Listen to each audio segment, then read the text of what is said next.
দিতে চাই, একটা পলিটিক্যাল কালচার আমরা ডেভেলপ করতে চাই। চট্টলার কৃতি সন্তান জনাব আফম খালিদের রাতের আঁধার কাটিয়ে দিনের আলোতে মানুষ ভোট দেবে এবং ২৬ সালের জানুয়ারিতে নির্বাচন অনুষ্ঠিত হবে বলে মন্তব্য করেছেন ধর্ম উপদেষ্টা ডক্টর আফম খালিদ হোসেন। ২০ সালের প্রথম দিকে আমরা নির্বাচন দেব।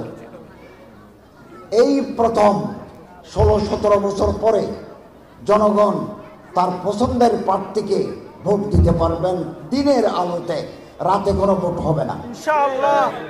এবং আপনাদের পছন্দের প্রার্থীকে ভোট দিয়ে আপনারা নির্বাচিত করতে পারবেন। যারা নির্বাচিত হবে আমরা তাদের হাতে ক্ষমতা হস্তান্তর করব। সাতকানিয়া মাদ্রাসা যুব উন্নয়ন পরিষদের উদ্যোগে আবু হুরাইরা মাদ্রাসা মাঠে গরিব অসহায় ১,০০০ পরিবারের মাঝে কম্বল বিতরণের সময় প্রধান অতিথির বক্তব্যে তিনি এইসব কথা বলেন।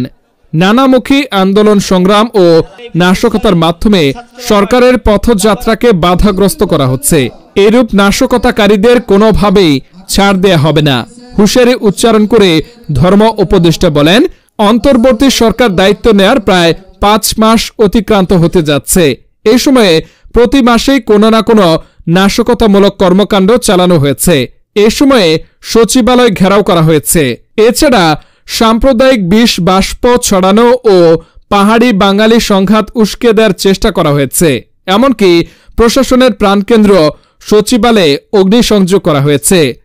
মাদ্রাসা যুব উন্নয়ন পরিষদের সভাপতি জাফর আহমেদের সভাপতিত্বে চট্টগ্রাম মহানগর জামায়াতের আমির আলহাজ শাহজাহান চৌধুরী সহ এলাকার গণ্যমান্য ব্যক্তিবর্গ উপস্থিত ছিলেন।